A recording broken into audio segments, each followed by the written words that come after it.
प्रभु का नाम धन्य हो। बाइबल गोटे गणित मुझे सम्मुख में रखी दुनियार गणित अलग बाइबल गणित अलग। दुनिया एक जुक्त एक समान किंतु बाइबल एक बर जुक्त एक स्त्री समान एटा बाइबल गणित। एणु आसी गणित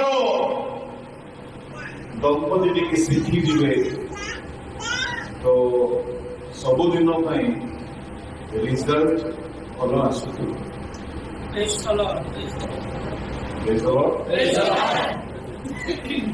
नहेले सबुदिन सबुदिन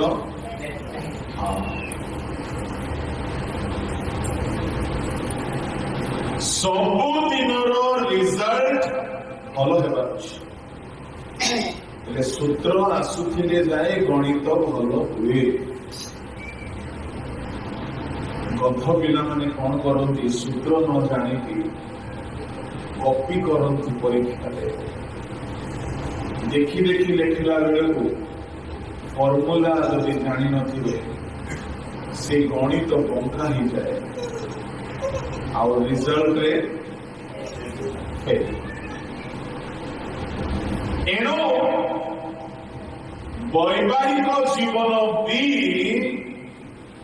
एक गणित तार सफलता लुकायित हो क्या देखिकी केबे हेले निज परिवार को सेमती करिबो नाही कॉपी करिबो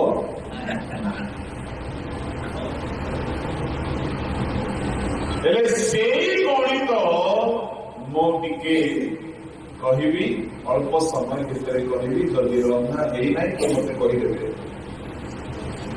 जेहेतु रंधा है जाइए जल्दी सारीदेवा रंधा है ना कहले जल्दी सारीदेवा जेहेतु एपरी परिवेश लता वाक्य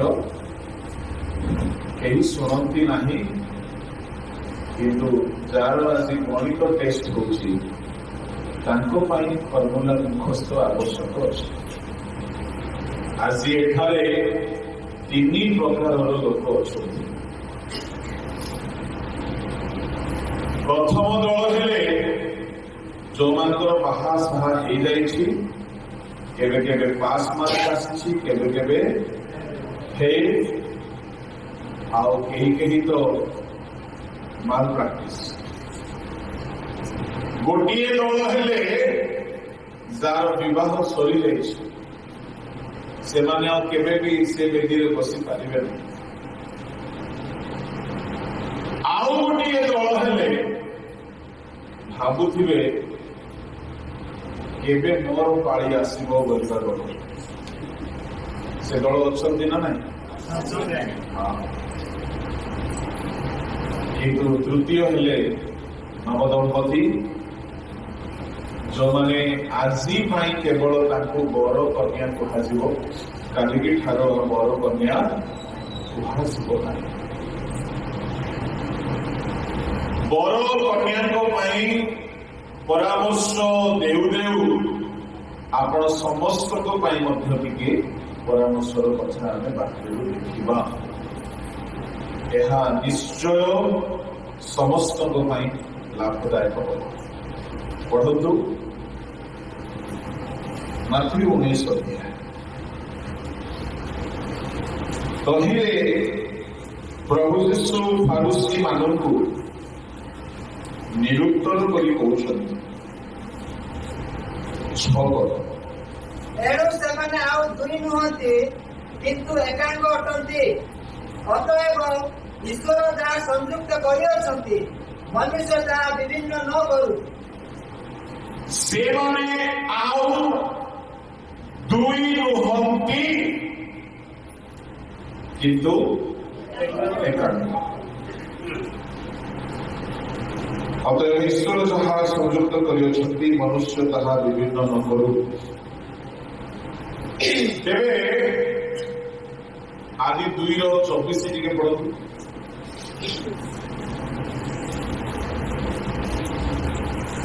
ଏ ନିମନ୍ତେ ମନୁଷ୍ୟ ଆପଣା ଜୀବନବାଟ ଛାଡ଼ି ଆପଣ ଭାଗ୍ୟଠାରେ ଆସକ୍ତ ହେବ, ଆଉ ସେମାନେ ଏକାଙ୍ଗ ହେବେ।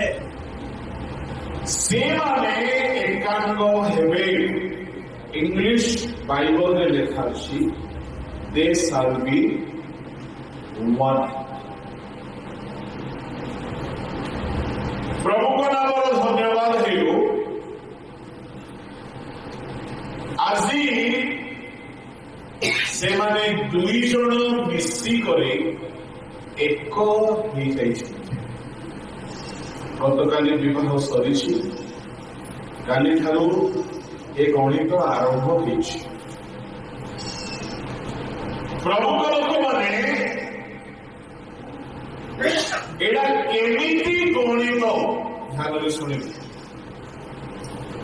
ଯଦି ଆପଣ କାହାକୁ ବି କହିବେ ସେ 2 ଜଣ 2 ନୁହନ୍ତି, ସେ ଦୁହେଁ 1 ଜଣ ବୋଲି କହିଲେ ଜଗତର ଜ୍ଞାନୀ ମାନେ ଗ୍ରହଣ କରିପାରିବେ। କାହିଁକି ଗ୍ରହଣ କରିବେ ନାହିଁ? ଆଜ୍ଞା, ସେମାନଙ୍କର 2ଟା ମୁଣ୍ଡ, 4ଟି ହାତ, 4ଟା ଗୋଡ଼, 4ଟା ଆଖି, 2ଟା ତୁଣ୍ଡ। ଆଉ କେମିତି ଆପଣ କହୁଛନ୍ତି ସେମାନେ ଏକ ବୋଲି? ତେବେ ଯୀଶୁ ଯଦି କହିଛନ୍ତି ସେମାନେ ଏକାଙ୍ଗ, ଏଇଟା ବୁଝିବାକୁ ପଡିବ। ଏଇଟା ରହସ୍ୟର କଥା। କେହି ବୁଝନ୍ତୁ ଭଲ କଥା, ନ ବୁଝନ୍ତୁ କିଛି ଅସୁବିଧା ନାହିଁ। ବରକନ୍ୟା ବୁଝିବା ନିହାତି ଦରକାର। ସେମାନେ କେମିତି ଭାବରେ ଏକ ଅଟନ୍ତି, ଆସନ୍ତୁ ତାହା ବୁଝିବା ପାଇଁ ଆମେ ଯିବା ପାଉଲଙ୍କର ଆଉ ଗୋଟିଏ ଲେଖା। ବାହାର କରନ୍ତୁ 1 କରିନ୍ଥୀ 11 ଅଧ୍ୟାୟ। ବହୁତ ଲମ୍ବା ପ୍ରଚାର ମୁଁ କରିବି ନାହିଁ। 11 ଅଧ୍ୟାୟ 3 ପଦରେ ଗୋଟିଏ ଫର୍ମୁଲା ଅଛି। ସେଇ ସୂତ୍ର ଉପାୟରେ ଏ ଗଣିତକୁ ବୁଝିବାକୁ ହବ। ପଢନ୍ତୁ।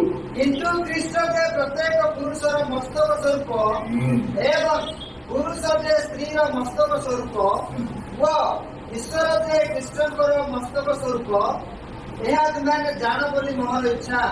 ଏଠାରେ କେତୋଟି ମସ୍ତକ ଲେଖା ଅଛି? ନମ୍ବର 1 ଖ୍ରୀଷ୍ଟ, ପୁରୁଷର ମସ୍ତକ। ନମ୍ବର 2 ପୁରୁଷ ସ୍ତ୍ରୀର ମସ୍ତକ। ନମ୍ବର 3 ଈଶ୍ୱର ଯେ ଖ୍ରୀଷ୍ଟଙ୍କର ମସ୍ତକ। ନମ୍ବର 4 ସ୍ତ୍ରୀର ମସ୍ତକ।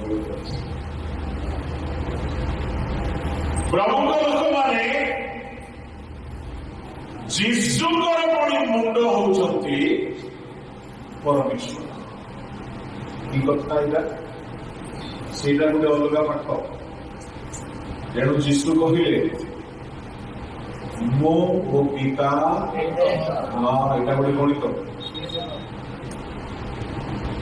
ଯୀଶୁ କହିଲେ ବାଇବଲର ଗଣିତ ଅନୁସାରେ 1 ଯୁକ୍ତ 1 ଯୁକ୍ତ 1 ସମାନ 3। ଦୁନିଆର ଗଣିତରେ ପିତା, ପୁତ୍ର, ପବିତ୍ର ଆତ୍ମା 1। ଏଇଟା ଗୋଟେ ଗଣିତ।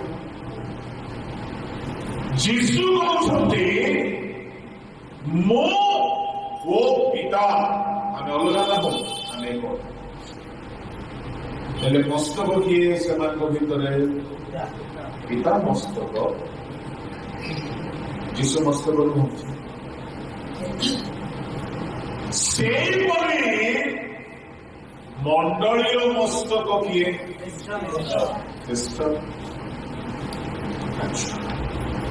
ପ୍ରତ୍ୟେକ ସ୍ୱାମୀ ଆଉ ସ୍ତ୍ରୀ ଜୀବନରେ ସ୍ତ୍ରୀର ମସ୍ତକ କିଏ? ସ୍ତ୍ରୀର ମସ୍ତକ କିଏ? ସ୍ୱାମୀ। ଆଚ୍ଛା, ତାହେଲେ ଆଜିଠାରୁ ସସ୍ମିତାର ମସ୍ତକ ହେଇଗଲେ ହୁଏ। ଖୁସିର ଅଛ ତ?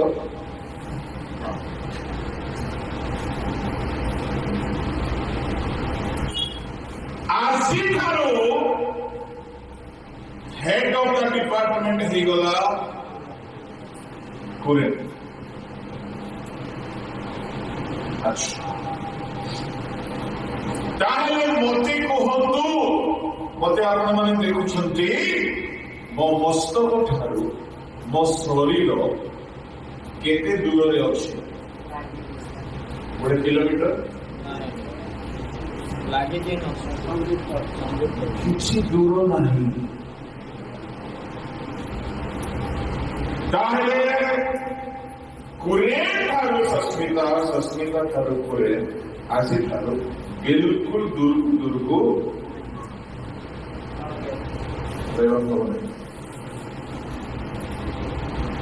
କେମିତି ଏଇଟା ଗୋଟିଏ ଗଣିତ ବୋଲି କହିଲେ ଶରୀର ଆଉ ମୁଣ୍ଡ ଯେମିତି ଏକ ହେଇକି ଥାନ୍ତି, ସ୍ୱାମୀ ସ୍ତ୍ରୀ ପୁଣି ସେମିତି ଏକ ହେଇକି ରହିବାକୁ ପଡିବ।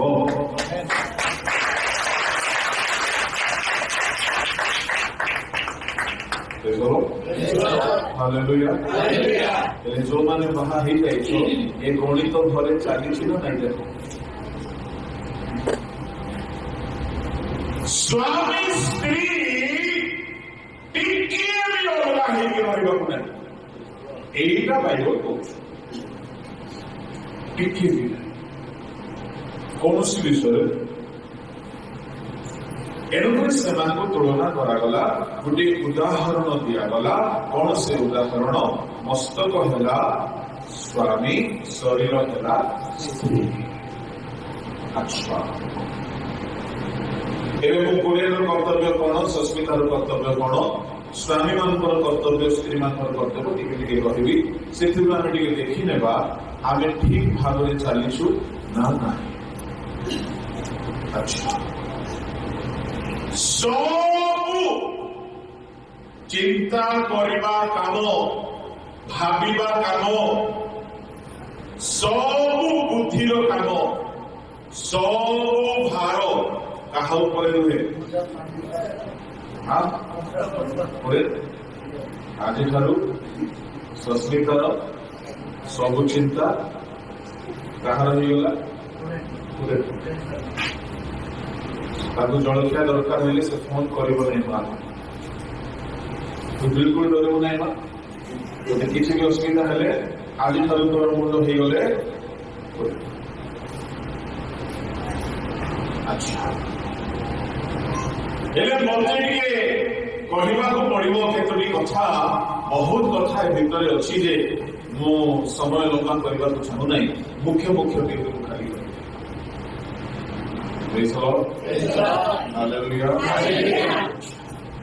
ଏଡମିନିଷ୍ଟ୍ରେସନ ର ଦାୟିତ୍ୱ କାହାର? ମସ୍ତକ। ଆଚ୍ଛା, ଠିକ ଅଛି। ହେଲେ ଏଇଥିପାଇଁ ମତେ ଗାଲାତୀୟରେ, ଏଫେସିୟରେ କୁହାଯାଇଛି, ହେ ସ୍ତ୍ରୀ ମାନେ ସ୍ୱାମୀ ମାନଙ୍କର କଣ ହୋ? ଏଫେସିୟ 5 ଅଧ୍ୟାୟ। ଚାଲନ୍ତୁ ସେଠାରେ ଯାଇକି ଆମେ ଟିକେ ଭିତର କଥାକୁ ଧ୍ୟାନ କରିବା। ଚାଲନ୍ତୁ 5 ଅଧ୍ୟାୟ ଏଫେସିୟ ବାହାର କରନ୍ତୁ, ତାହାର ପଢନ୍ତୁ 23 ପଦ। କାରଣ ଖ୍ରୀଷ୍ଟ ଯେପରି ମଣ୍ଡଳୀର ମସ୍ତକ ସ୍ୱରୂପ, ସ୍ୱାମୀ ମଧ୍ୟ ସେପରି ସ୍ତ୍ରୀର ମସ୍ତକ ସ୍ୱରୂପ।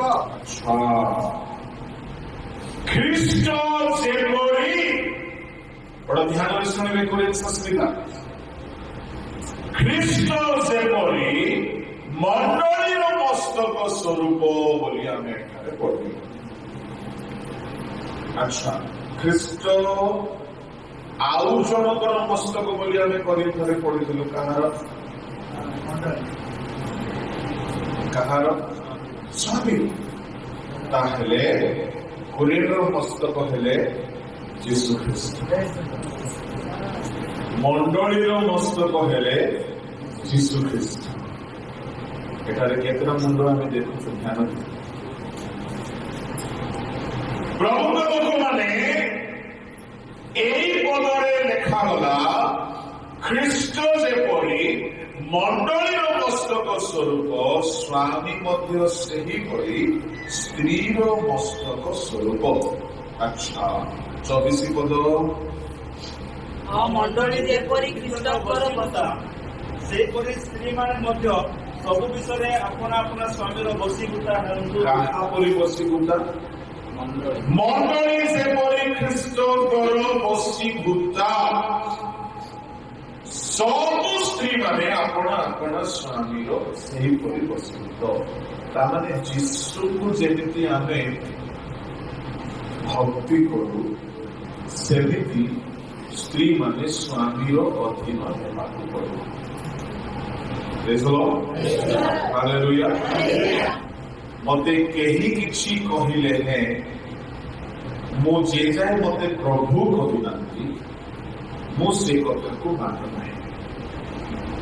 आसी ठारो संस्कृता तुमको मां बापा भाई भौणी कुटुंब लोक चाहा करिवे मध्य तुम स्वामीर कथा को तमे प्राणायाम करो। प्रेज द लॉर्ड एपिसोड पढ़ी गलो कि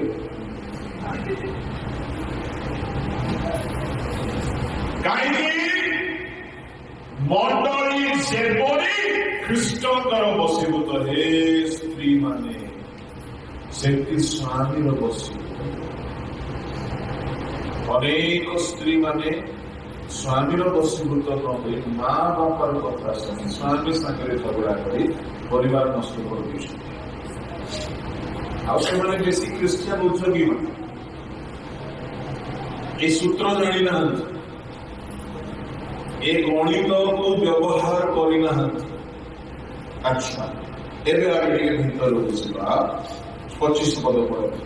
हे स्वामी माने ख्रीष्ट जेपरि मंडली की प्रेम कले तुम्हें माने मध्य सेही परि अपना अपना स्त्री मानकु प्रेम करो से तो ताहा निमंते अपना को उत्सर्ग कले। हां पढ़ो। जेपरि वाक्य ओ जल प्रक्षालन द्वारा से ताहाको परिष्कार करी पवित्र करंती जेपरि मंडली निष्कलंक निखुंत ओ समस्त प्रकार दोष रहित होई पवित्र ओ अनिंदनीय हुए आउ एही परि गौरवमय अवस्था रे से ताहाको अपना निकटरे उपस्थित करंती। सेही परि स्वामी मानकर मध्य अपना अपना स्त्री मानकु निज शरीर सदृश प्रेम करबा उचित। 28 पद को ठीक समस्त पढ़ो बाइबल आछन समस्त 28 पद समस्त रेडी 1 2 3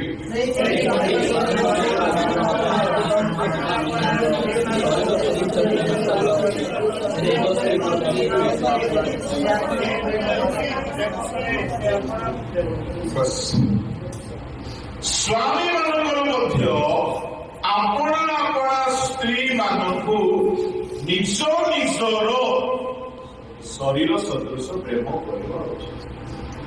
अच्छा चलो एपटे दुईटा दायित्व हो गला कौन स्त्री स्वामीर बसीभूता हम आ स्वामी कौन कर स्त्री को केमती प्रेम कर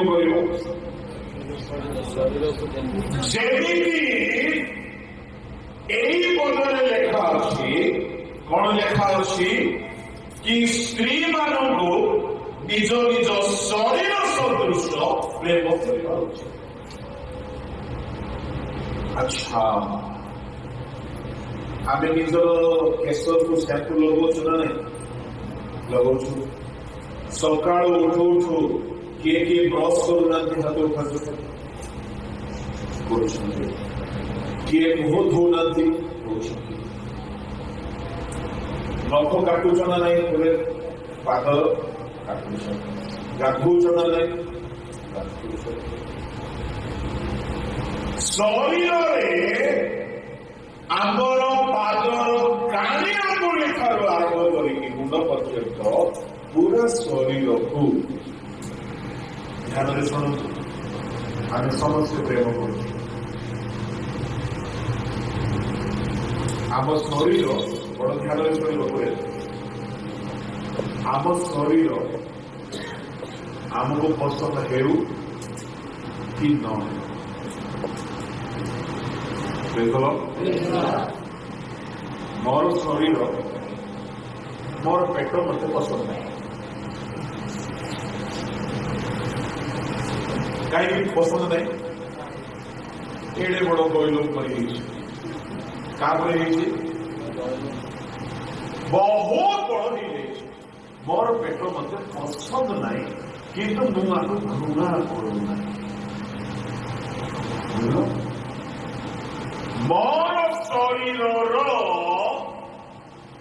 ସବୁ ଅଙ୍ଗ ମୋର ପସନ୍ଦ ଅନୁସାରେ ନାହିଁ। ଖାଲି ମୋର ନାହିଁ, ଯେତେ ଏଠି ବସିଛ ତୁମର ଶରୀରର ସବୁ ଅଙ୍ଗ ତମର ପସନ୍ଦ ଅନୁସାରେ ଅଛି କି? କେହି କେହି କଣ କହନ୍ତି, ମୋର ଗୋଡର ଆଙ୍ଗୁଳି ତାକୁ ଏଡେ ଟଙ୍କା ଟିଙ୍କା ଦେଇ କୁକୁଡ଼ା କରି ବସୁଛି। ଆମର ପାଦ ଆମକୁ ପସନ୍ଦ ନହେଲେ ମଧ୍ୟ ସେ ପାଦ ଯେହେତୁ ଆମ ଶରୀରର, ଆମେ ତାକୁ କଣ କରୁଛୁ?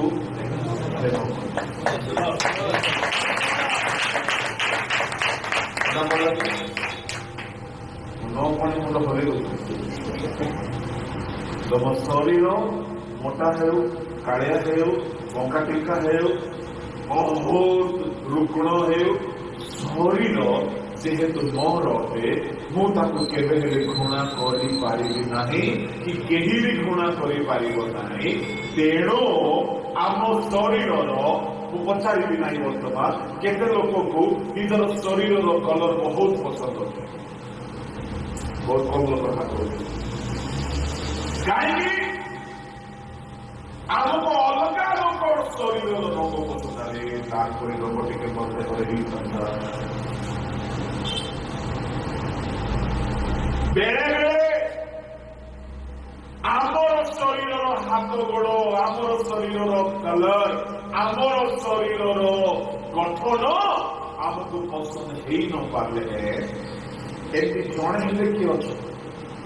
ତୁମର ଶରୀରର ରୂପ, ରଙ୍ଗ, ଗଠନ, ସାଇଜ, ମୋଟା ପତଳା ତମକୁ ପସନ୍ଦ ନ ହେଲେ ତାକୁ କାଟିକି ଫିଙ୍ଗିଦେଲା ପରି ଅଛନ୍ତି। ଘୃଣା କରୁଛ କେବେ ହେଲେ? ଠିକ ଏଡେ ବଡ ପେଟ କରି ପିଠା ପିଠା ମାରୁଛନ୍ତି। ଏଡେ ଖଣ୍ଡିଆ ଖାବରା ବଙ୍କା ଟିଙ୍କା ଆଙ୍ଗୁଠି ବୋଲି ତାକୁ ଟିକେ ଛାଞ୍ଚୁଛନ୍ତି। ଆମ ଶରୀର ସେ ରୁଗ୍ଣ ହେଲେ ମଧ୍ୟ ପ୍ରେମ କରୁଛୁ, ସେ ଅସୁନ୍ଦର ହେଲେ ମଧ୍ୟ ପ୍ରେମ କରୁଛୁ, ସେ ଦୁର୍ବଳ ହେଲେ ମଧ୍ୟ ଶରୀରକୁ ଆମେ ଘୃଣା କରିପାରୁନାହୁଁ। କଥା ପଡୁଛି ତ? ଠିକ ସେମିତି ହେ ସ୍ୱାମୀ ମାନେ, ତୁମର ସ୍ତ୍ରୀ ହେଲା ତୁମର ସେ ସ୍ତ୍ରୀ ସୁନ୍ଦର ହେଉ ନ, ସେ ବାଙ୍ଗଳି ହେଉ କି ପ୍ରେମୀ, ସେ ପାଠ ପଢିଥାଉ କି ନ ପଢିଥାଉ, ସେ ଜ୍ଞାନୀ ହେଉ କି ମୂର୍ଖ, ସେ ଯେମିତି ବି ହେଉ, ତମର ଶରୀର ପରି ତମେ ତାକୁ ପ୍ରେମ କରିବାକୁ ପଡିବ।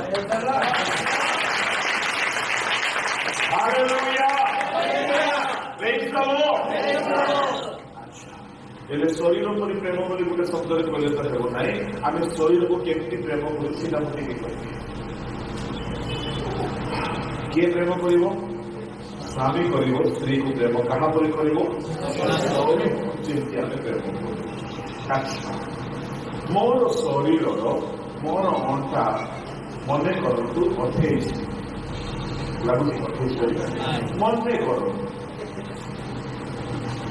ମୋର ଅଣ୍ଟାର ସାଇଜ ମନେ କରନ୍ତୁ 28 ହେଲେ ମୁଁ କଣ କରିବି ମୋର ଅଣ୍ଟା ମୋର ଶରୀର ଟିଟୁଲିମା କହିଛି ସ୍ତ୍ରୀ ମାନେ ସ୍ୱାମୀ ମାନଙ୍କର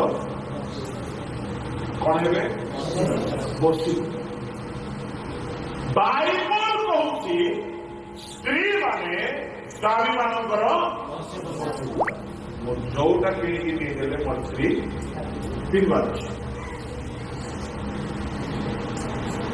ଏମିତି ଟେମ୍ପର ସ୍ୱାମୀ ଯାକ ଅଛନ୍ତି ନା ନାଇଁ ମୁଇଁ ଯୋଉଟା ଆଣିଦେଲେ ରାନ୍ଧିବାର ଅଛି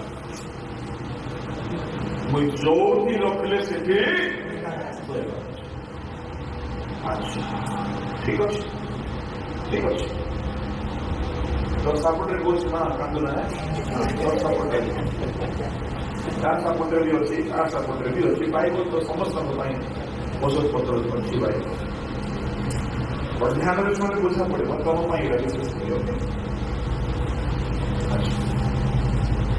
ହେଲେ ମୋର ଶରୀର ମୋର ବଶୀଭୂତ ହେଇ ରହୁଛି ନା ନାହିଁ ହେଲେ ସ୍ୱାମୀ ମାନଙ୍କର ବଶୀଭୂତ ହେଇ ସ୍ତ୍ରୀ ରହିବା କଥା ନା ନାହିଁ ହେଲେ ସ୍ତ୍ରୀ ହେଲା ଶରୀର ସ୍ୱାମୀ ହେଲା ମସ୍ତକ ଆଚ୍ଛା ଏ ଶରୀର ପାଇଁ ମୁଁ ଗୋଟେ ପ୍ୟାଣ୍ଟ କିଣିବାକୁ ଗଲି ମୋର ଅଣ୍ଟାର ସାଇଜ କେତେ ବୋଲି କହିଲି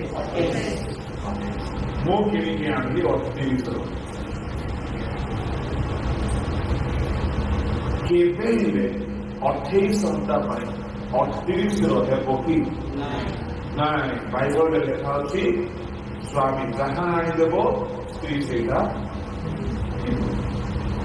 ଏମିତି କେବେ ହେଲେ ଜଣେ ଲୋକ ଯାହାର ମାନସିକତା ସୁସ୍ଥ ସବଳ ଅଛି ନିଜ ଅଣ୍ଟାର ସାଇଜର ବାହାରେ ସେ ଆଣିକି ପିନ୍ଧିକି ବୁଲିବ କି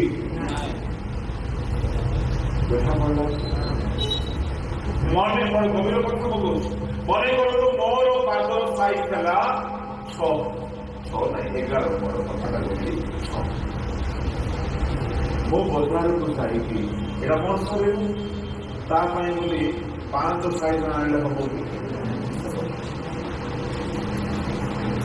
ତା ପାଇଁ ବୋଲି 8 ସାଇଜ ଆଣିଲେ ହବ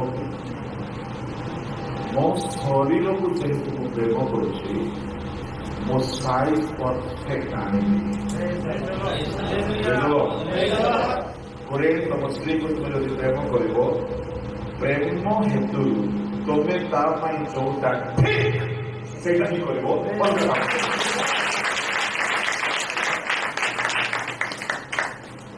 ତମେ ଥାଳି କରିକି ଅଲଗା ଆଣିଦେବ ଏଇଟା ଜଳଖିଆ କରିବ ହବ ନାହିଁ କେହି କେହି ଏଡ଼େ ମୂର୍ଖ ସ୍ୱାମୀ ମାନେ ଯେ ସ୍ତ୍ରୀକୁ ଖାଲି ଗୋଟେ ପଦ ଘୁଷି ଦେଇଛନ୍ତି କଣ ବସି ତମ ଶରୀରକୁ ତୁମେ ବଶରେ ରଖୁଛ ନା ପ୍ରେମରେ ରଖୁଛ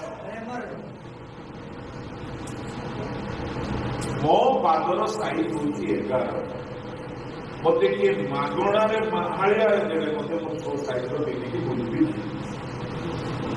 ନା ବୁଲିବି ଆପଣ ବୁଲିବେ କାହିଁକି ମୋର ପାଦ ଖାଲି ପାଦ ଠିକ ଲାଗିବ କିନ୍ତୁ ଠିକ ସାଇଜ ନହେଲେ ପାଦରେ ଲୋକ ବସିବେ ଲୋକ ବସା କାମ ତମ ସ୍ତ୍ରୀ ପାଇଁ କେବେ ତୁମେ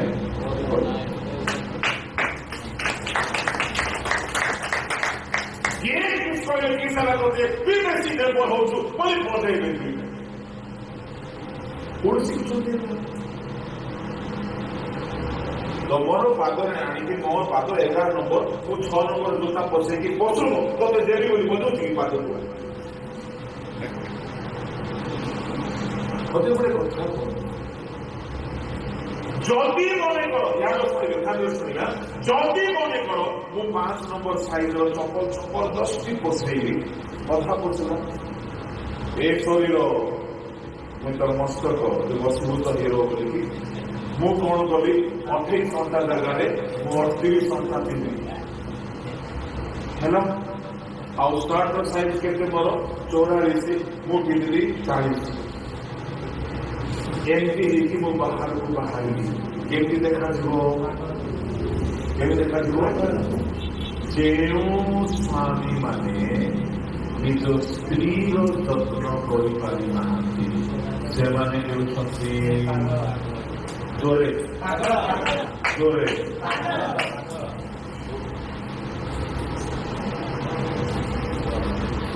କେବେ ହେଲେ ମତେ ଅନେକ ଜାଗାରେ ଲୋକମାନେ ପ୍ୟାଣ୍ଟ ସାର୍ଟ ପ୍ରେମରେ ଦିଅନ୍ତି, ଆଜ୍ଞା ଏଇଟା ଆପଣ ପିନ୍ଧିବେ, ମୁଁ କେବେ ମନା କରେନି। ଯୋଉଟା ଦେଲେ ମୁଁ ହଁ ଠିକ ଅଛି ଥ୍ୟାଙ୍କ ୟୁ, ସେମାନେ ପ୍ରେମରେ ଦଉଛନ୍ତି, ଖୁସିରେ ଦଉଛନ୍ତି। ପ୍ରଭୁ ସେମାନଙ୍କୁ ଆଶୀର୍ବାଦ କରନ୍ତୁ ବୋଲିକି ଖୁସିରେ ଆମେ ଆଶୀର୍ବାଦ ମାଗୁ ନେଇଯାଉ। ନେଲା ପରେ ଦେଖିଲା ବେଳକୁ ସେଟା ବ୍ଲାଉଜ ପିନ୍ଧିଲା ପରେ ହଉଛି। ହେଲେ ଦେଖିଲେ ସେଟା ଆହୁରି ଏ ଯୁଗରେ ହେବ ବୋଲି କିଛି କେମିତି ନାହିଁ। କାହିଁକି ଆମେ ପ୍ରଭୁଙ୍କ ଲୋକମାନେ ଯୁଆଡେ ଯାଉଛୁ ଲୋକ ପ୍ରେମରେ ଖାଇବାକୁ ଭଲ ଭଲ ଦିଅନ୍ତି, ଖାଇଲୁ ଠକିକି ଖାଉ, ଖାଇଲୁ ଟିକେ ଦେହ ଟିକେ ମୋଟା ହେଇଯାଏ। ଜଣେ ପ୍ରେମରେ ଦେଲା ମତେ ଆଜ୍ଞା ଏଇଟା ଆପଣଙ୍କ ପାଇଁ ବୋଲି ହଁ ଠିକ ଅଛି। ସେ ଗଲା ପରେ ମୁଁ ଜାଣିକି ଦେଖିଲି ହବନି ସେ ଗଲା ପରେ ପିନ୍ଧିଲି ଯେ ବଟନ ପଶୁଛି, ବଟନ ଯଦି ଲଗେଇଦେଲେ ସେ ଇଲାଷ୍ଟିକ ପିନ୍ଧିବା ପରି ଲାଗୁଛି, ପୁରା ଭୂଗୋଳର ମାନଚିତ୍ର ଜଣା ପଡିଯାଉଛି। ଏଇଟା ମୁଁ କଣ କଲି, କେବେ ହେଲେ ମୁଁ ପିନ୍ଧିଲି ନାହିଁ, କାହିଁକି ମୁଁ ମୋ ଶରୀରକୁ ଭଲ ପାଏ। ଗୁରେ ତମେ ତମ ଶରୀରକୁ କେବେ ହେଲେ ଯାହା ଆଣିଛି ତାହା କେବେ କରିବ ନାହିଁ। ଆଜିଠାରୁ ତମ ଶରୀର ଆଡ୍ ହେଇଯାଇଛି। ଦେଖ ସ୍ତ୍ରୀ ସ୍ୱାମୀ ମାନେ ତମ ସ୍ତ୍ରୀ ତମ ଶରୀର। ମୁଁ ଯେତେବେଳେ ନଖ କାଟିବାକୁ ବସେ ଆମ ସ୍ତ୍ରୀ ଦେଖିକି ବସନ୍ତି, କଣ ମୋର ପାଦ ଏତେ ବଡ ପାଦ କିନ୍ତୁ ମୋ କାଣି ଆଙ୍ଗୁଳିରେ ନଖ ନାହିଁ, ଏତିକିଟା। ସେ ଅରୁଆ ଚାଉଳ କୁଣ୍ଡ ଚାଉଳ ଖାଉଛନ୍ତି, ଏଇଟା ନଖ ହେଲେ ମଧ୍ୟ ଖୋଜି କରି ସେ ନେଇ କଣ୍ଟେ ବସେଇ କରି ତାକୁ କାଟୁ। वो बोलती है इसमें क्या है काटने। तो मैं बोलता हूं उसमें कुछ रहे या ना रहे वो मेरा शरीर है। तो बहुत যত্ন নিয়ে ମୋ ଶରୀର ମତେ ପ୍ରଭୁ ବାକ୍ୟରୁ ଶିଖିବାକୁ ଦେଲେ। ଯେମିତି ତମ ଶରୀରକୁ ମୁଁ ସକାଳୁ ଉଠୁ ଉଠୁ ବ୍ରସ୍ କରେ, ରାତିରେ ଶୋଇଲା ଆଗରୁ ବ୍ରସ୍, ଆବଶ୍ୟକ ତଳେ 2 ଥର ଗାଧାଏ, ସପ୍ତାହରେ 2-3 ଥର ସାମ୍ପୁ କରେ, ସେଭିଂ କରେ, ସାବୁନ ଅଲଗା, ପେଷ୍ଟ ଅଲଗା, ସାମ୍ପୁ ଅଲଗା। କାହିଁକି ଶରୀରର ଯତ୍ନ ଆମେ ଆମ ଶରୀରକୁ ଯାହା ଅଦରକାର ତାହା ଆମେ ଖାଇଥାଉ, କେବେ ତମ ସ୍ତ୍ରୀକୁ ଯାହା ଅଦରକାରୀ କେବେ ଖାଇବାକୁ ଦେବ। ଗୁରେ ଭାବୁଛ କାହିଁକି ଡାକ୍ତର ଆଜି ସ୍ତ୍ରୀ ସପୋର୍ଟରେ କହୁଛୁ ନାଇଁ, ସତ୍ୟ। କୌଣସି ସ୍ତ୍ରୀ ଖରାପ ନୁହନ୍ତି, କୌଣସି ସ୍ୱାମୀ ବି ଖରାପ ନୁହନ୍ତି। ହଁ ବେଳେବେଳେ କଣ ହେଇପାରେ, ଗୋଟେ ବଡ ଟ୍ରିକି କଥା ମୁଁ ଆପଣମାନଙ୍କୁ କହିବି। ମତେ ପେଟ କେମିତି ଦରକାର ବୋଲି କହିଲେ ଟିକେ ଦର୍ଶନ ଦେଖିବାକୁ, ମତେ ଆଗ କରି ପେଟ ଦରକାର, ଚେଞ୍ଜ କରିହବ କି? କରିହେବ ନାହିଁ। ଶୁଣ, ମୋ ଶରୀର ଯେମିତି ମତେ ପସନ୍ଦ, କାହାର ଅଛି ସେଇଟା ବେଳେ ବେଳେ ତମକୁ ଯେମିତି ସ୍ତ୍ରୀ ଦରକାର, ସେ ଗୁଣ ଯାକ ଅଲଗା ଲୋକ ସ୍ତ୍ରୀ ପାଖରେ ଥିବ। ତାପରେ ସିଆଡେ ଆଖି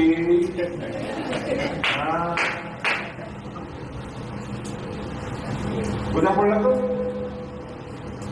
ମତେ କେମିତି ଛାତି ଦରକାର ଅଛି, ବଡି ବିଲ୍ଡର। ମତେ କେମିତି ପେଟ ଦରକାର ଅଛି, 6 ପ୍ୟାକ୍ ଦରକାର। ମତେ କେମିତି ରଙ୍ଗ ଦରକାର ଅଛି, ଏକଦମ ସୁପର ସୁନ୍ଦର। କିନ୍ତୁ ମୋ ପାଖରେ ନାହିଁ, ସେଟା ଅଲଗା ଲୋକ ପାଖରେ ଅଛି। ଯଦି ମୋ ପାଖରେ ନାହିଁ ବୋଲି ଅଲଗା ଲୋକ ପାଖରେ ଅଛି ବୋଲି ମୁଁ ସେପଟେ ଧ୍ୟାନ ଦେଲେ ହେବ କି? ବିଲକୁଲ ନାହିଁ। କେବେ ହେଲେ ମନେ କରନ୍ତୁ, ମୋର ଯେମିତି ପେଟ ଦରକାର ସେ ପେଟ ଜନସନ ଭାଇ ପାଖରେ ଅଛି, ମୋର ଯେମିତି ହେଲ୍ଥ ଦରକାର ସେମିତି ଜନସନ ଭାଇ ପାଖରେ ଅଛି। ହଁ ବଢିଆ ଅଛି, ବହୁତ ବଢିଆ ଅଛି, କିନ୍ତୁ ମୋର ତ ନାହିଁ, କିଛି କଥା ନାହିଁ। ମୋର ଯାହା ଅଛି ମୁଁ ସେଥିରେ ସନ୍ତୁଷ୍ଟ। ଯଦି ମୁଁ କହିବି ନାଇଁ ମତେ ସେଇଟା ଦରକାର, କେବେ ହେଲେ ହେବ କି ସେଇଟା? ତାଙ୍କର ପେଟରେ ଲଗେଇ ହେବ କି? ଶୁଣ, ବେଳେବେଳେ ମୁଁ କହିବି ଆଉ ଗୋଟେ କଥା, 45 ବେଶୀ ହେଇଗଲା, ସେ ଭାବୁଥିବ କଣ କେଜାଣି। ମୁଁ କହିବି କଣ, ସସ୍ମିତା କହିବ ତାର ମସ୍ତକ କିଏ? ମୋ ଶରୀରର ମସ୍ତକ କରିବା ଖାଲି ହେଇଯାଇଛି କହିଛି। ହେଲେ ମୁଁ କହିବି ପ୍ରସାଦ ଭାଇର ମସ୍ତକ ବଢ଼ିଆ, ଏଠି ଘୋଷ ମସ୍ତକ ବୋଲିକି ଚେଞ୍ଜ କରିହେବ କି? ଶୁଣ, ପ୍ରତ୍ୟେକ ସ୍ତ୍ରୀ ମାନେ ବେଳେ ବେଳେ ତୁମେ ଯେମିତି ସ୍ୱାମୀ ଚାହୁଁଥିବ, ଯେମିତି ସ୍ୱାମୀ ତୁମେ ଚାହୁଁଥିବ ହେଇପାରେ, ତୁମ ଘରେ ନାହିଁ, ଅଲଗା ଜାଗାରେ ଅଛି, କିନ୍ତୁ କେବେ ହେଲେ ତାହା ମନରେ ଭାବ ନାହିଁ। କାହିଁକି? କାହିଁକି? ପ୍ରଭୁ ତମକୁ ଯାହା ସହିତ ସଂଯୁକ୍ତ କରୁଛନ୍ତି ସେଇଟା ହିଁ ତୁମର। ହଁ, ଆଉ ଗୋଟେ ବିଷୟ କରାଯାଇପାରିବ, ଯଦି ମୁଁ ମୋ ଯତ୍ନ ନେବି ମୋ ମସ୍ତକ ତାଙ୍କ ପରି ହେଇପାରିବ, ମୁଁ ଯତ୍ନ ନେବି ଏ ଶରୀର ତାଙ୍କ ପରି ହେଇପାରିବ। ସେ ଦୁହେଁ ଏକ। ଆଚ୍ଛା, ବୋଲେ ମୋ ସମୟ ସରିଯାଇଛି, କିନ୍ତୁ ବାକ୍ୟ ଆରମ୍ଭ ହେଇଛି।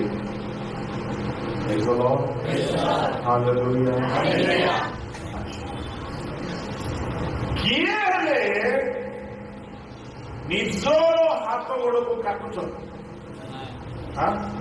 ହେକା ଧରି ବାଢିଛ, ପିଠା ମାରିଛ, ମାରୁଛ ଡେଇ। ଓଡ଼ିଶାରେ ଗୋଟେ ଜିଲ୍ଲାକୁ ଯାଇଥିଲି, ଶୁଣିକି ଆଶ୍ଚର୍ଯ୍ୟ। ସ୍ତ୍ରୀ ମାନେ କଣ ଭାବନ୍ତି, ସ୍ୱାମୀ ମାନେ ବୋଲେ ନ ମାରବା ସ୍ୱାମୀ ଗୋଟେ ସ୍ୱାମୀ କି? ଖ୍ରୀଷ୍ଟିଆନ ଲୋକମାନେ ଗୋଟେ ଜିଲ୍ଲାର କଥା ନା କହିବି ନାହିଁ, ରେକର୍ଡିଂ ହଉଛି।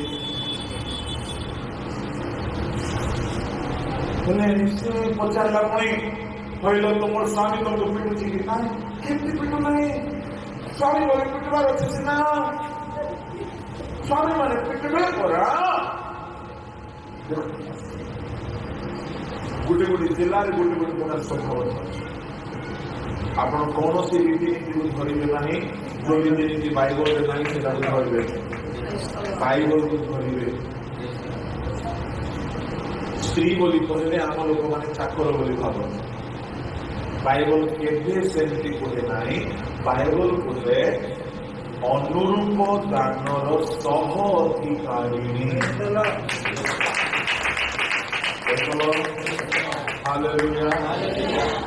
ସହ ଅଧିକାରୀ ହେଲେ ମୁଣ୍ଡକୁ ଦେହକୁ କେବେ ଅଲଗା ଅଲଗା କରିକି ଅଲଗା ସାଙ୍ଗରେ ଜଏଣ୍ଟ କରିହେବ? ତାମାନେ ଆଉ କେବେ ତୁମେ କାହା ସାଙ୍ଗରେ ଜଏଣ୍ଟ? ଏଣୁ ଛାଡ଼ପତ୍ରକୁ ପ୍ରଭୁ ଘୃଣା କର। ଏହା ସାରା ଜୀବନ ପାଇଁ ସଂଯୁକ୍ତ ହେଇଛନ୍ତି, ପରମେଶ୍ୱର କରିଛନ୍ତି। ମୋର ଏ ହାତ ମତେ ପ୍ରଭୁ ଦେଇଛନ୍ତି, ଅଲଗା ଲୋକର ହାତ କେଡ଼େ ସୁନ୍ଦର, କେଡ଼େ ବଳବାନ କହିଦେବି, ମୁଁ ଏଇଟା ମୋର ଅଟେ, ମୁଁ ଏଇଟା ଖରାପ ଦେବି, ମୁଁ ଏହାକୁ ଘୃଣା କରିପାରେ ନାହିଁ। ଭିତରୁ ଘୃଣା ଆସିବ ନାହିଁ। ଏର ସଂଯୁକ୍ତ ବୋଲି କହିଲେ ଶୁଣ କଣ, କୁରେନ୍ ଆଉ ସସ୍ମିତା ପ୍ରାର୍ଥନା କର କି ପ୍ରଭୁ ତୁମକୁ ସେମିତି ଜଏଣ୍ଟ କରିଦିଅନ୍ତୁ ଯେ ତୁମ ଭିତରୁ ସେ ସମ୍ପର୍କଟା ଭିତରୁ ସେଇଟା ଷ୍ଟାର୍ଟ। ମୋ ଶରୀରକୁ ମୁଁ କେତେ ଖରାପ ଦେଖିଲି ମୁଁ କେବେ ଘୃଣା କରିପାରିବି ନାହିଁ, କି କେହି ବି କରିପାରନ୍ତି ନାହିଁ। ଶୁଣନ୍ତୁ ଶୁଣନ୍ତୁ ଶୁଣନ୍ତୁ, ଏ ସମ୍ପର୍କଟା ଭିତରୁ ଆସେ। ମୋର ଶରୀର ମୋର, କେମିତି ବି ହେଲେ ଏଇଟା ମୋର, ମୁଁ ଏଇଟାକୁ ଯତ୍ନ ନେବି, ଟାଇମରେ ଗାଧେଇବି, ଟାଇମରେ ଖୁଆଇବି, ଟାଇମରେ ବିଶ୍ରାମ ଦେବି, ଅସୁବିଧା ହେଲେ ଟ୍ରିଟମେଣ୍ଟ କରିବି। ସେମିତି ଆଜିଠାରୁ ତୁମ ଦେହ ପରି ତୁମ ସ୍ତ୍ରୀକୁ ତୁମେ ଯତ୍ନ ନେବ।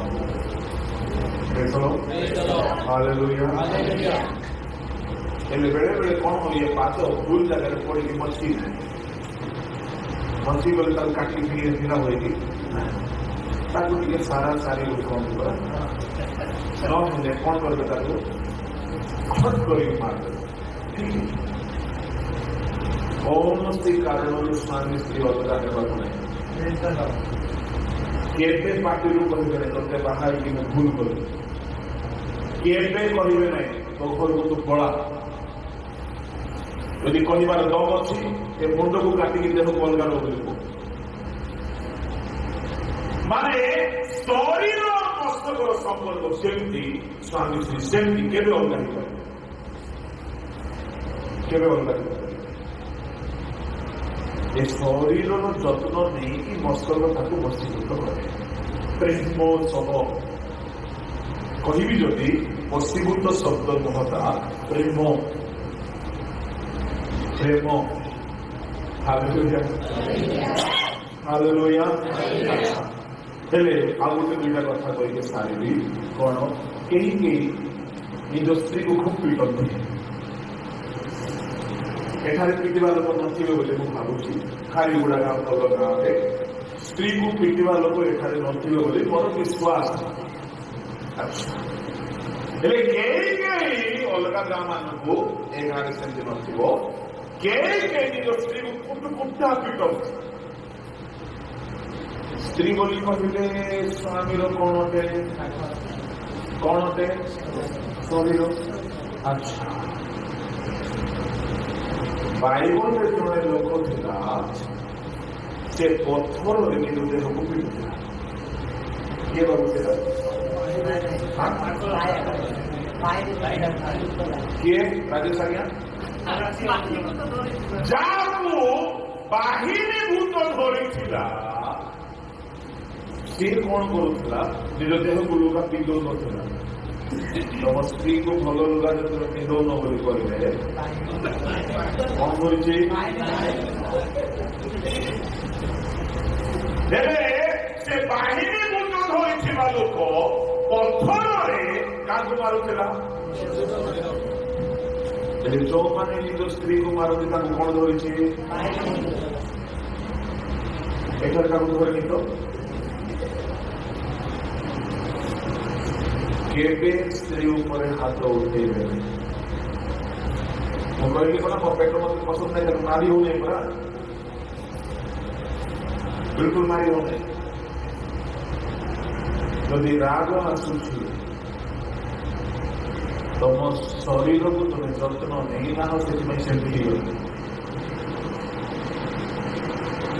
ଯେଉଁ ସ୍ୱାମୀମାନେ ଶୟତାନ ଦ୍ୱାରା ଚାଳିତ ହୁଅନ୍ତି ସେମାନେ ହିଁ ସ୍ତ୍ରୀକୁ ପିଟନ୍ତି। ଆଉ ଗୋଟେ କଥା କଣ? ମନେକର ଜଣଙ୍କର ପାଦ ଚପଲ ଛିଡ଼ି ଯାଇଛି, ପିନ୍ଧି ଦେଇଛି, ଲୁଗା ଚିରା ଫଟା ପିନ୍ଧିଛି, ଛୋଟ ଡ୍ରେସ ପିନ୍ଧିଛି, ତାର ସାଇଜର ଡ୍ରେସ ନାହିଁ, ଚୁଟି କୁଣ୍ଡେଇ ନାହିଁ, ଗାଧେଇ ନାହିଁ, ଏମିତି କରିକି ଦେହକୁ ରଖିଛି ବୋଲି କହିଲେ ସେ କଣ ହେଇଯାଇଛି? ଯେଉଁ ସ୍ୱାମୀ ମାନେ ସ୍ତ୍ରୀର ଯତ୍ନ ନିଅନ୍ତିଲେ ସେମାନେ କିଏ? ପ୍ରଭୁଙ୍କ ଲୋକମାନେ। ଏ ତ ହେଲା ସ୍ୱାମୀର ଭାଗର କଥା।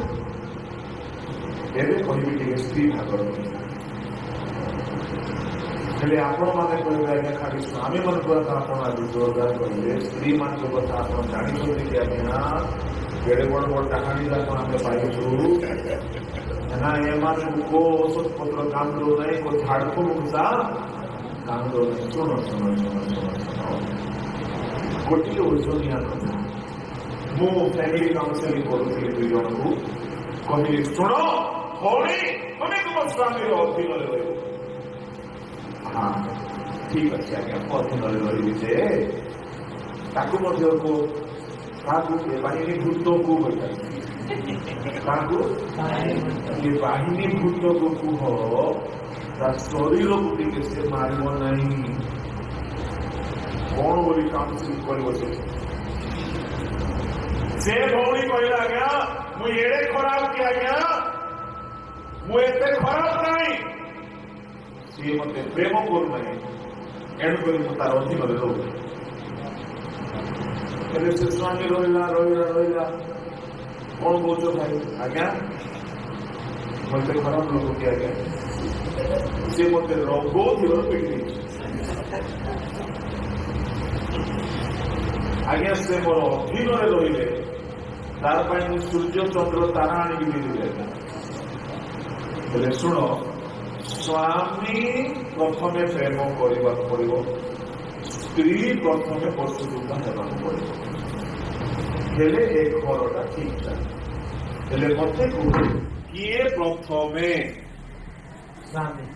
ଧ୍ୟାନ ଦଉଛ? କୋରିଆନ୍ ସସ୍ମିତା ଧ୍ୟାନରେ ଶୁଣ, ତୁମେ ସ୍ତ୍ରୀକୁ ପ୍ରେମ କରିବ ହେଲା, ସସ୍ମିତା ତୁମର ଅଧୀନ ହେବ। ହେଲେ ବଡ ଭାବି ଚିନ୍ତିକି ଉତ୍ତର ଦିଅନ୍ତୁ, କିଏ ପ୍ରଥମେ ଆରମ୍ଭ କରିବ?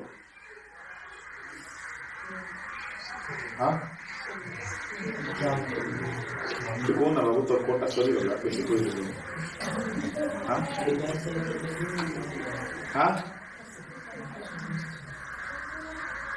କିଏ ସ୍ୱାମୀ ପ୍ରଥମେ ସ୍ତ୍ରୀକୁ ପ୍ରେମ କରିବା ଆରମ୍ଭ କରିବ, ନା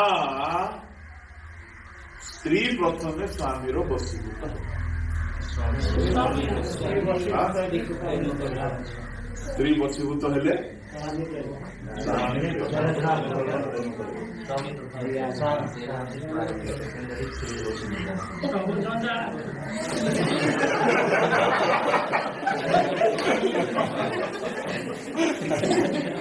ଶୁଣ, କିଛି ଗଞ୍ଜାମ ନାହିଁ। କେତେ ଲୋକ ସ୍ୱାମୀ ବୋଲି କହୁଛ, ଡାହାଣ ହାତ ଉଠାଅ। କେତେ ଲୋକ ସ୍ତ୍ରୀ ବୋଲି କହୁଛ, ହାତ ଉଠାଅ ନାହିଁ, ଡାହାଣ ହାତ ଉଠାଅ। ସ୍ୱାମୀ, ଭେରି ଗୁଡ୍, ହାତ ତଳୁ କର। କେତେ ଲୋକ ସ୍ତ୍ରୀ ବୋଲି କହୁଛ, ଏବେ ହାତ ଉଠାଅ। ଶୁଣ, ମୁଁ ଆପଣଙ୍କୁ ବାଇବଲରୁ ଉତ୍ତର ଦେବି। ମଣ୍ଡଳୀକୁ ଆଉ ଯୀଶୁଙ୍କୁ ସ୍ୱାମୀ ସ୍ତ୍ରୀ ବୋଲି କୁହାଗଲା, ରାଇଟ୍? ସ୍ତ୍ରୀ କିଏ? ସ୍ୱାମୀ କିଏ? ହେଲେ ମଣ୍ଡଳୀ ପ୍ରଥମେ ଯୀଶୁଙ୍କର ବଶୀଭୂତା ହେଲା କି? ଯୀଶୁ ଖ୍ରୀଷ୍ଟ ପ୍ରଥମେ ମଣ୍ଡଳୀକୁ ପ୍ରେମ କଲେ ନା ନାଇଁ? ତାହେଲେ ଏଇଟା ଆହୁରି ଚଢକ ପଡିଗଲା ସ୍ୱାମୀ ମାନଙ୍କୁ। କଣ? ସେ ସ୍ତ୍ରୀ ଯେତି ହେଲେ ମଧ୍ୟ ପ୍ରଥମେ ସ୍ୱାମୀ ମାନେ ବଳବାନ ଅଟନ୍ତି, ଏମାନେ ସ୍ତ୍ରୀ ମାନଙ୍କୁ ପ୍ରେମରେ ନିଜର ଅଧୀନରେ ରଖିଥିଲେ। ଏଣୁକରି କହନ୍ତି, love your life, love your wife. ଜୀବନକୁ ପ୍ରେମ କରୁଛ, ସ୍ତ୍ରୀକୁ ଏମିତି ପ୍ରେମ କର, ସେ କେଡେ ବଡ ଚଣ୍ଡୀ ଡାହାଣୀ ହେଲେ ମଧ୍ୟ ସେ ପରିବର୍ତ୍ତନ ହେଇଯିବ। ସେ କେଡେ ଦୁଷ୍ଟା ସ୍ତ୍ରୀ ହେଲେ ମଧ୍ୟ, ଆଜ୍ଞା ନାଗ ସାପକୁ ବି ପ୍ରେମରେ କଣ୍ଟ୍ରୋଲ କଲେ ସେ ବି ଲାଇନକୁ ହଁ କି ନାଇଁ? ଠିକରେ ପ୍ରେମର ଅଭାବ, ଆମେ ଗୀତରେ ଗାଉ ପ୍ରେମ ବିହୁନେ ଭାଇ ସବୁ ଅସାର। ସେ ପ୍ରେମ ଈଶ୍ୱରୀୟ ପ୍ରେମ ହେବାର ଅଛି, ଈଶ୍ୱରୀୟ ପ୍ରେମ ହେବାର ଅଛି। ଈଶ୍ୱରୀୟ ପ୍ରେମ ବୋଲି କହିଲେ କଣ? ଯଦି କୋରେନ୍ ଭିତରେ ତା ସ୍ତ୍ରୀ ପ୍ରତି ପ୍ରେମ ଆସିଗଲା, ସେ ପରିବାର ସ୍ୱର୍ଗ ହେଇଯିବ। କାହିଁକି? ମୁଁ ମୋ ଦେହକୁ ପ୍ରେମ କରେ, କେବେ ଏହାକୁ କଷ୍ଟ ମୁଁ ଦେଇନାହିଁ। ଯଦି ଏବେ ମୁଁ ଖାଇବାରେ ଜାଗ୍ରତ ହୁଏ, ଯେହେତୁ ମୋ ଶରୀରକୁ ବେଶୀ ଦିନ ମୁଁ ଭଲ ଦେଖିବାକୁ ଚାହୁଁଛି। ଯଦି ମୁଁ ଏକ୍ସରସାଇଜ କରେ, ମୋ ଦେହକୁ ମୁଁ ଭଲ ଦେଖିବାକୁ ଚାହୁଁଛି। ଯଦି ମୁଁ ଔଷଧ ନିଏ, ମୋ ଦେହକୁ ମୁଁ ପ୍ରେମ କରୁଛି। ମୁଁ କେବେ ମୋ ଶରୀର କହି ନାହିଁ ଆଇ ଲଭ୍ ୟୁ ମାଇ ଶରୀର, କେବେ ମୁଁ କହି ନାହିଁ। କିନ୍ତୁ ମୁଁ କର୍ମ ଦ୍ୱାରା ମୋ ଶରୀରକୁ ମୁଁ ପ୍ରେମ କରେ। ତୁମେ ପାଟିରେ କୁହ କି ନ କୁହ, ମୁଁ ତୁମକୁ ଭଲ ପାଏ ବୋଲି କହିଲେ ଭଲ, କିନ୍ତୁ କର୍ମ ଦ୍ୱାରା ପ୍ରେମ। ପ୍ରେମରେ ଏତେ ଶକ୍ତି ଅଛି ଯେ ପଶୁ ପରି ହେଲେ ମଧ୍ୟ ପ୍ରେମରେ କଣ୍ଟ୍ରୋଲ ହେଇଯାଉଛି। ହେଲେ କୋଉ ସ୍ୱାମୀ ପ୍ରେମ କରନ୍ତି ଜାଣିଛନ୍ତି? ଯୋଉ ସ୍ୱାମୀ ଭାବିବ କି ମୁଁ ମୋ ସ୍ତ୍ରୀର ମସ୍ତକ, କିନ୍ତୁ ମୋର ମସ୍ତକ ହେଲେ ଯୀଶୁ। ବୁଝା ପଡୁଛି? ଯିଏ ଯୀଶୁଙ୍କୁ ସବୁବେଳେ ନିଜର ହେଡ୍ ବନାଇବ, जी भाव मु तो बड़ चाकरिया मु तो बड़ पैसा वाला मु तो ज्ञानी मु तो बलवान मु बुद्धिमान मु धनी कर तू किए लो मो कथा शुणबू ना तो एबे गेट आउट करबे आ दुईटा माइक ना हेबो ना केबे हेबो ना जो मानकर बाहा ही नहीं शुणो बाहागर खेल नुहे यह मरण पर्यंत एक पवित्र बंधन अटे पवित्र बंधन अटे बाहाघर आरंभ रु शेष जाए अपवित्रता किसी रहा किसी रहा खाइबा पीवा नाचिबा गाइबा प्रोसेसन सबुरे पवित्रता रहा मद रहा ना फिल्म गीत रहा ना कहीं मनकर जीशु को तुम्हें चाहूच गालिलीर काना नगर में जीशु थे बह जीशु थे तुम्हें नाची पार कि मद पीकी जीशु थे आम समाज मानक बहुत खराब सिस्टम रही मद पीकी घंटा घंटा नाच बह पवित्रता रहा बिल्कुल नहीं तेणु स्त्री मस्तक हेले स्वामी स्वामी मस्तक हेले ख्रीष्ट जो स्वामी ख्रीष्ट को निजर मस्तक मानी हेले शुण ख्रीष्ट को जदि जन मस्तक मानिला ख्रीष्ट को बिना अनुमति रे ख्रीष्ट नियम बाहर से स्वामी किछि करिबो जो स्वामी ख्रीष्ट को निजर प्रभु मानी स्वामी मानी कर्ता मानी से केबे हेले ख्रीष्ट को ठारे जेमती से रहुछि तार अलगा केबे से स्त्री पाखरे रहिबो एणो तुम दुई जन मध्य ख्रीष्ट तुम बड़ मस्तक बहुत कथा अच्छी एणु परिवार को जदि स्वर्ग देखा चाहूच वास्तव में फैमिली गोटे स्वर्ग जदि ख्रीष्ट मस्तक रही ना गाइडेंस रे चलिबो तांकर एडमिनिस्ट्रेशन रे चलिबो स्वामी को स्वामी जो स्वामी जीसु को हेड बने प्रेज द लॉर्ड हालेलुया जीसु को सब कथा को मानु कहीं जीसु को मस्तक बने जीसु को सब कथा को शुणु जीसु को सब वाक्य को मानुथिबा स्वामी केबे स्त्री को दुख दे पारिबो तमाने भाभी देखो ए मस्तक आ शरीर मध्य ब्लड रिलेशन अच्छे रक्त मांसर संपर्क अच्छे शिरा प्रशिरार संपर्क अच्छे किसी भी आंक ठारे लुकायित ना एणु कौन सी विषय सस्मिता तुम्हें लुचाइब ना कौन सी विषय तुम्हें स्त्री ठार लुचेब ना आज यदि प्रभु तुमको सेवक बनाइबे प्रभु किसी भविष्य कथा जणाइबे ताहा अलग कथा स्त्री माने स्वामी माने बेले बेले मोबाइल लुचाती पास लगी देखा हेब ना जो दिन ठार तुम किसी लुचाइबा स्टार्ट कर तो भाभी देख मोर मुंड जदि जानी पारु ना मोर हाथ ना अच्छी कि नाई बोले कि ताने कौन पशि जाइए पैरालाइसिस स्वामी स्त्री मध्य कौन सी विषय सिक्रेट रहा हाँ आओ ए स्वामी स्त्री कथा बाहर को भी जा मुझे मोर शरीर अवस्था को बाहर देखी ना देखी अनेक स्वामी माने बाहर जाए मो स्त्री एमतीटा मो स्त्री सेमतीटा केवे ना तुम स्त्री केते खराब हो केते भल हो केवे बाहर स्त्री माने बेले बेले स्वामी कथा माँ बापा को जो माने माँ बापा को कहते से माने परिवार करि पारिबे नहीं बेसी दिन माँ बापा के दिन बंचिबे आ गोटे 20-30-40 वर्ष तापर से स्वामी सागर रहे तुम्हें कहीं भल रही बेले बेले मो चुट्टी मो मुंड मत पसंद ना कि तार जत्न ने बेले बेले स्वामी मान सब गुण भल ही न पारे किंतु प्रेम आम ख्रीष्ट को प्रेम करो ख्रीष्ट को अधीन हो ख्रीष्ट मंडली को प्रेम करते मंडली प्राण दे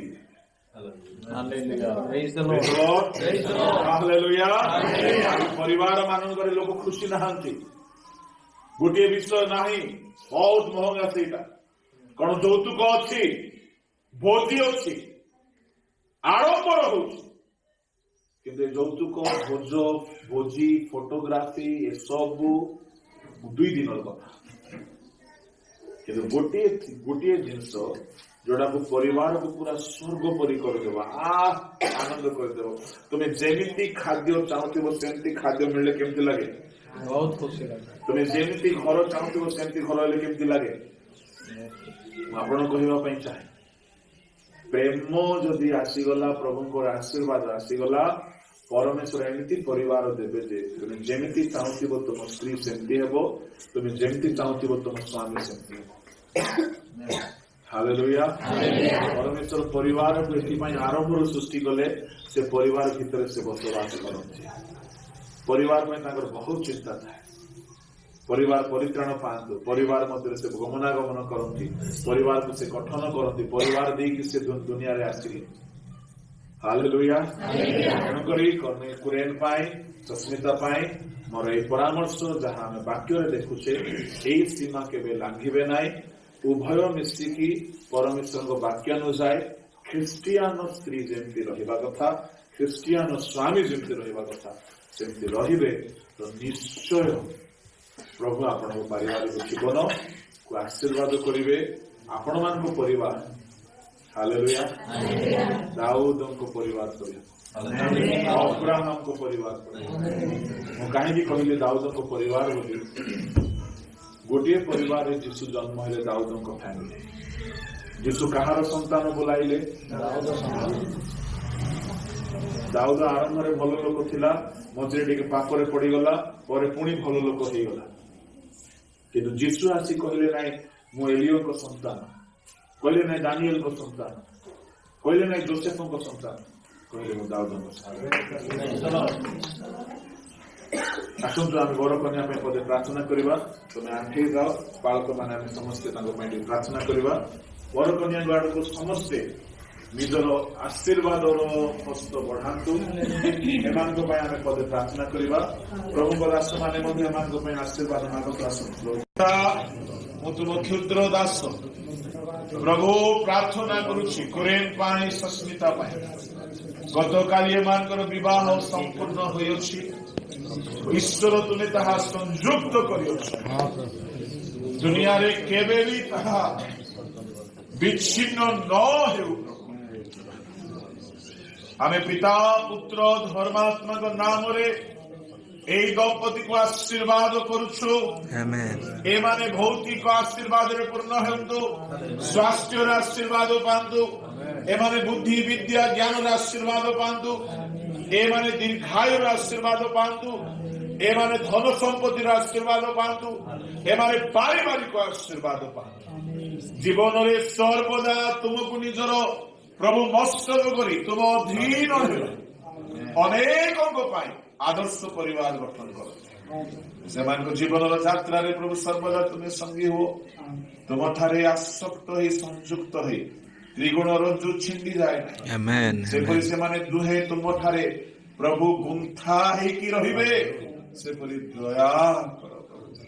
ଯଦି କୌଣସି ଉଭୟଙ୍କ ପରିବାର ପକ୍ଷରୁ ଯଦି କୌଣସି ସମସ୍ୟା ଥାଏ ପ୍ରଭୁ, କୌଣସି ବଂଶାନୁକ୍ରମର ଯଦି କୌଣସି ବି ଶ୍ରାପ ଦୋଷ ଥାଏ, ଆମେ ଯୀଶୁଙ୍କ ରକ୍ତରେ ଖଣ୍ଡନ କରୁ।